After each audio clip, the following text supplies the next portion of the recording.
Kudzu Goat Farm Goat Milk Soap. For over 100 years, the Cheek family has maintained their farm on the outskirts of Hillsboro. The farmhouse, originally built in 1900 by John Wesley Cheek, is now home to his granddaughter, Margaret, and her husband, Charlie. Margaret and her siblings were, quite literally, born and raised in this farmhouse. True to form, Charlie grins and asks, "You want to come in and see the bloodstains?" After high school, Margaret moved out of Hillsboro to attend nursing school and eventually found herself teaching nursing out in California. That's where she met Charlie.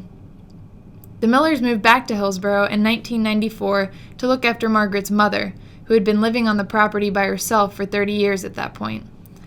As Margaret and Charlie set about restoring the property, one of the first challenges was the kudzu that had consumed the barn and most of the acreage by then.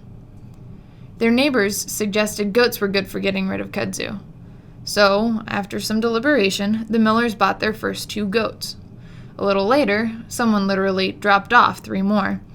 Then, some of those had babies, and before they knew it, they had 9 goats and no kudzu to speak of. With their rationale for owning goats now gone, Margaret and Charlie started wondering what else their goats were good for, and that's when the idea for goat's milk soap was born.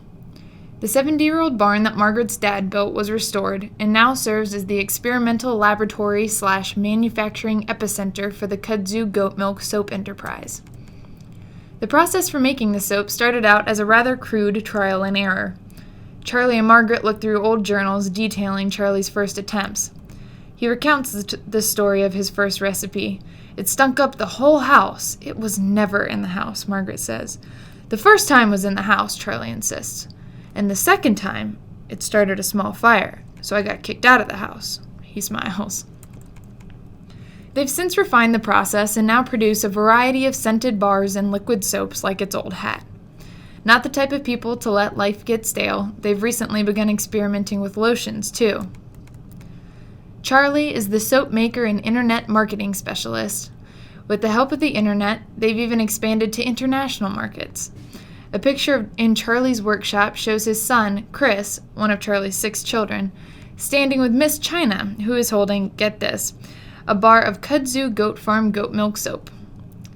For her part, Margaret handles the orders, inventory, and office work, and a hodgepodge of other jobs like fragrancing the lotions and giving the goats their annual shots. Margaret's brother, Donald, also lives in the area and comes over to shape, wrap, and label the bars once they've dried. Of course, the goats provide the milk. The latest batch is from one of their favorite goats, Rachel. The females only produce milk right after they've had a baby, so the Millers store the milk they get from those periods in a freezer until they've used up that supply. Once everything is made, they pack it all up and take it to the Carborough Farmers Market.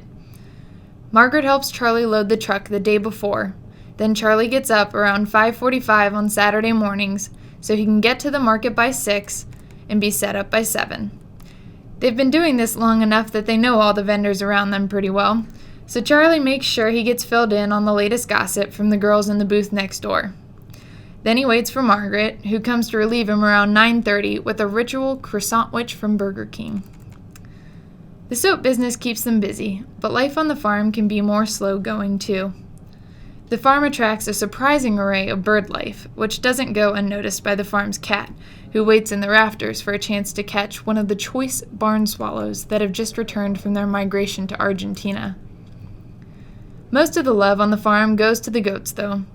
They are quite obviously more than an enterprise to the Millers. They're more like floppy, awkward, curious kids. As years have passed, for both the goats and the Millers, Margaret and Charlie have played with the idea of selling the farm and moving to the coast once all the goats are gone. But that would be years down the road. For now, the farm and its residents are all in good health and good spirits, so they'll just keep doing what they're doing.